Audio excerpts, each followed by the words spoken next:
Gordon Topin is going to present for this session. Thanks, Drew. So I'm really excited about being here to do this presentation because this is a new group of people that I normally talk to about eclipses and a completely kind of new subject, a new way of looking at it. So I want to thank Shanna for allowing me to come. So in the summer, I was searching the internet looking for science teacher groups to talk to. I mean, seriously, I was just searching. And I came across this particular group in this meeting, and I live in northern Alabama. So I sent her an email, and we kind of talked about what I wanted to present, and she welcomed me to come. So I really appreciate that. I'm a board-certified plastic surgeon, and I practice in Decatur, North Alabama. I've been there for 29 years, and I'm old enough to remember Gemini space launches and the Apollo 11 moonwalk, and I'm an astronomer. And within astronomy, my special interest is solar eclipses. And I've been to 5 of them, 2 in Africa, 1 on the Mediterranean Sea, of course the one in 2017 in Tennessee, and in 2019 in Argentina. And what I want to talk about today is my school outreach experience in 2017, because I like to educate. I love to teach about eclipses. And as a plastic surgeon, I have to teach about these complex operations I'm going to do on people. So it's really just part of my life, although I'm not in education. But in 2017, my plan was to kind of work from the top down. I had contacts. I know the representative from my district, Representative Orr, and I called him up. And I said, call the president of the Board of Education, have somebody call me. I want to try to make the 2017 August eclipse a STEM event. One of the anesthesiologists at my hospital was on the board representing Morgan County. He was off at that time, but I said, look, make some phone calls, have somebody call me. I want to talk about this eclipse. Well, nobody called me from the state of Alabama. I'm also involved with NASA. So Mitzi Adams, who's holding that plaque there, is a solar scientist. I've been working with her on eclipses since 2007. And I was on the NASA Solar Science Eclipse team. And she had an experience with the Madison City schools where she went to their meetings and talked about this eclipse and wanted them to close schools for the day. But they wouldn't. And they didn't do it until a number of teachers requested the day off because they wanted to go to the path. So they finally did close schools. But there's a flip side to that, and it's not necessarily a good thing to close the schools on Eclipse Day. One of Mitzi's colleagues pointed out to her that, if you send everybody home on Eclipse Day, they don't live in the path. This is Madison and Decatur where I live. How do you know they're going to have a good experience watching the partial phases because you're out of the path? And the other thing is their parents would have to drive them to the path. And you know that if you decide to close school late, that creates logistical problems for parents with babysitting and just everything that has to do with that. So closing schools when you're located outside of the path might not actually be the right answer. And then to make matters worse for me personally, is a few weeks before the eclipse, the Board of Education in Morgan County called me up and asked me if I still wanted to give a talk to the teachers in Morgan County who are going to be having their meetings before they start the school year, the first week of August. Well, I had to decline at that point. I was getting myself prepared for the eclipse. I do a lot of work at these eclipses. I was leading a group of 30 people to get to the path. You can't possibly give a lecture to teachers 3 or 4 weeks before an eclipse and give them any knowledge that's going to help them. And it's actually dangerous because at that time, you don't have enough time to teach eye safety. And eclipse classes were sold out by that time.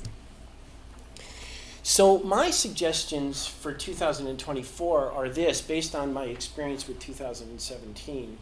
I think schools in the path, this is the 2024 eclipse, should stay open and make Eclipse Day a really big deal. Teach observation techniques and eye safety.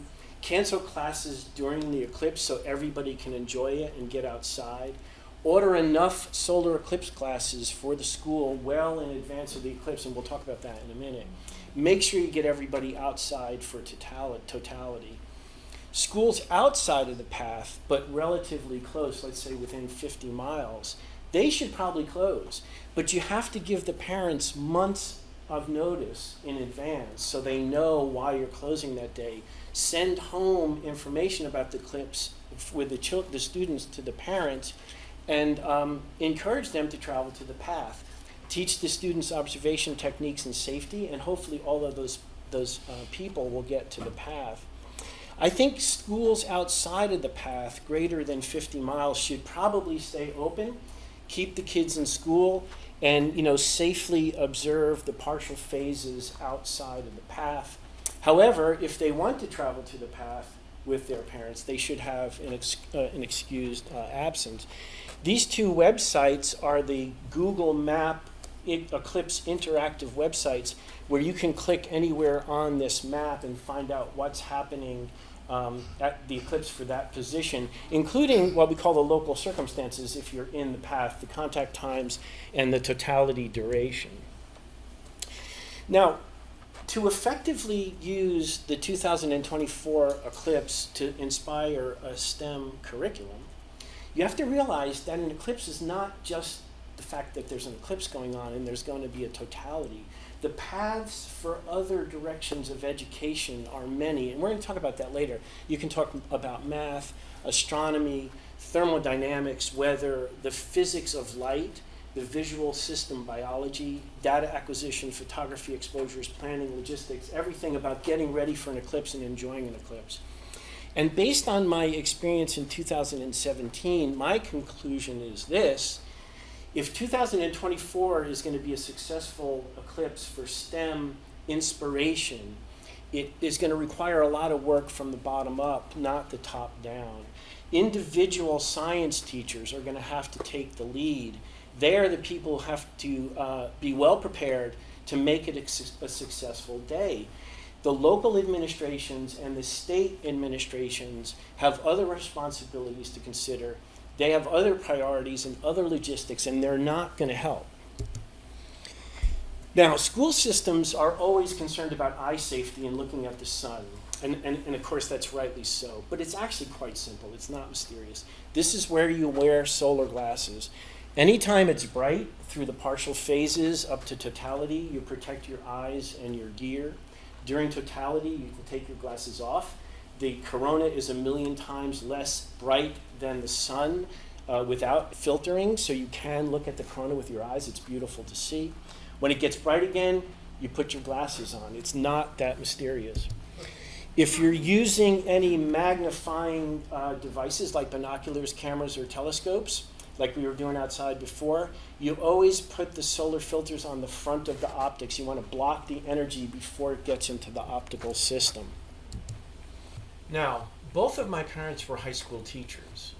I know all about the challenges of making up lesson plans, and from experience with my son, who's a senior in high school now, I know that the scientific curriculum for the year is basically set in stone. I mean, I get it. And I know that that subject matter has to be covered. But if teachers start now and start to plan for the year that starts in the fall of 2023, they can add Eclipse education to get ready for April 8th, 2024. And I've done all the work for the teachers. So there is a lot to learn about an eclipse. It's an amazing amount of material. Teachers can't be expected to read all the books and do all the internet research. I mean, I get it. And there's a problem with the eclipse books. I mean, I own all the eclipse books. There's a problem with the eclipse books that have been written. They're all written with chapters that discuss a particular eclipse subject. So what happens is you have to read all the chapters, and then you have to do the work to put it together to see what's actually important for Eclipse Day. And they spend too much time on stuff that's not necessary to get through Eclipse Day. You know, ancient eclipse history, technical astronomy, travel guiding, too much information about specific cameras. The teachers don't need that for Eclipse Day. So I've taken my 5 eclipses, the experience from my 5 eclipses, reading all my eclipse books, and 20 years of studying it, and I wrote an ebook. Now, the thing about this ebook is it's a totally new concept in eclipse books, because the chapters follow the progression of the eclipse, from when you show up at the observing site and what you have to do, all the way through the sequence of stuff that happens through an eclipse and what you do at fourth contact and when the eclipse ends. So these are basically 28 lesson plans. It follows the eclipse progression.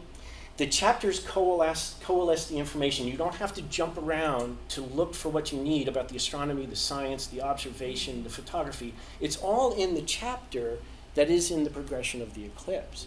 It's only the essential information, and it's only digital. So you can project these pages in the classroom with all of the illustrations and all of the pictures. And the layout is helpful too, because there's a banner on the top of each page of the book. And the little arrows show where you are in the eclipse. So the chapters march along the progression, and the banner at the top of the chapter shows you where you are. So it's really intuitive. Now let me teach you a little bit about eclipses, just really briefly. So this is what happens on eclipse day. So the sun is going to be blocked by the moon. The orbit of the moon is perfectly in line with the sun. And C1, or first contact, is when the moon moves to the western limb of the sun and just kisses it. That's the start of the partial phases. Then it progresses along for about an hour and a half as the moon is moving to the east. C2, or second contact, is when the moon completely obscures the sun, and now you're in totality. All of the photosphere is blocked.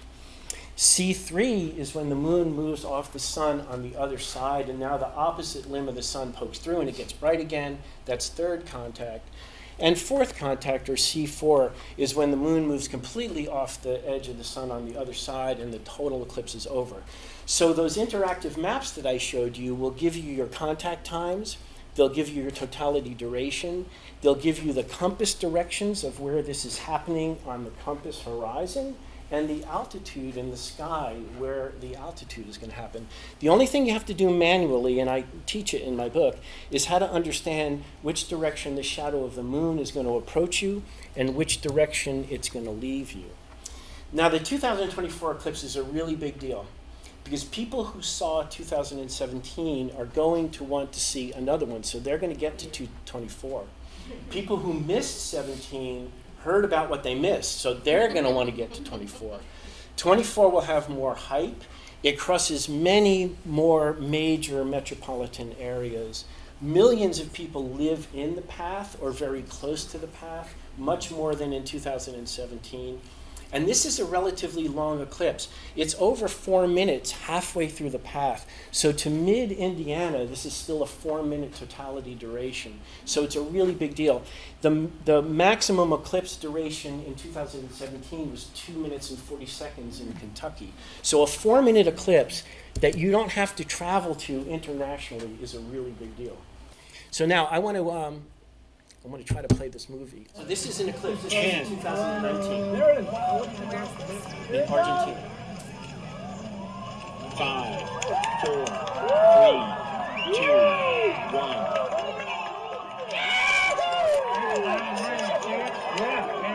Holy moly, look at that. Oh my god, that's gorgeous. Observe the planets and stars. Taking sequence. Now, if you see this little shadow in the sky, that's the shadow of the moon in the sky. So that's the umbra over the observing position. And that's going to move over us. And at the end of the eclipse, you're going to see it get lighter on the horizon as it moves over. Look around. Max eclipse in 10 seconds. So it's going to Observe the horizon. Wow, look at the horizon, guys. That is incredible. Third contact in 20 seconds. Do I start taking that? No. At 15? 15. 10. 4. 3. 10. Get your glasses. Oh, I see it. I can see it. Wow. Look at that. Look at the beads. 3, 2. Glasses on. Glasses on. So you see how it's lighter along the horizon because the umbra has moved over us. So anyway, let me continue really quickly. So that dialogue you heard in the background is my app. In 2017, I released a mobile app that times an eclipse for you. So you get into the zone of totality. You geolocate to get your coordinates. The app calculates your contact times, and then I talk you through the entire eclipse, what you just heard. Now, I just want to show you a little bit about the book. So this is observation site. So this is chapter 1. This is everything you need to know about how to use the interactive maps and set up. An eclipse is a dimmer switch to the sun, so all of the electromagnetic energy is slowly getting turned off. So you can have students monitor the temperature in eclipse. It's a marker of the thermodynamic changes. So it's a really good experiment just to monitor the eclipse, and I teach how to do that. The concept of camera obscura or pinhole projection, when you project the crescents through a pinhole, they are projected upside down and reversed left to right, like a pinhole camera. Sharp and fuzzy shadows, this is amazing. When the sun starts to become a crescent, the light coming to Earth becomes linear. It's amazing that 94 million miles away, the sun ray angles can change. So if you make a shadow on the ground in line with the crescent behind you, the shadows on the ground have sharp edges. If you make a shadow 90 degrees to the crescent behind you, the edges of the shadows become fuzzy. It's an amazing concept. We talked about weather before. There is the concept of the formation and dissipation of convective clouds because of the warm thermals rising to the boundary layer. Birds think it's getting nighttime. They don't know an eclipse is coming. Chickens think it's nighttime. Bees change their behavior. Crickets start to go crazy because they think it's night. They don't know an eclipse is happening. The dark adaptation of our eyes is amazing, that when the sun is slowly getting blocked for an hour and a half, you don't even know it's getting darker until it's about 8 minutes before the eclipse, because we have such amazing biologic system to dark adapt.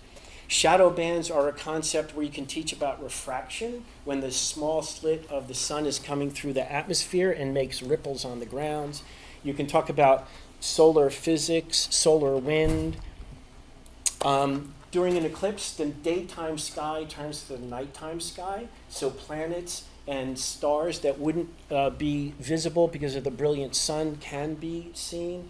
I have technical chapters on astronomy, photography, and videography. And again, the book is 500 pages, 100 of my own eclipse pictures, 140 other images, 225 illustrations. It's all digital.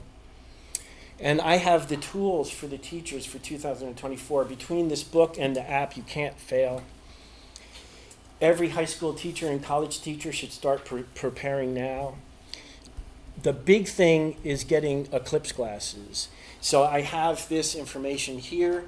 I use this company out of Tennessee. You should call them and order them. They can be a fundraiser for your school because stock glasses are 50 cents. You can sell them for a couple of bucks. You can actually make money for the school, but you have to order early.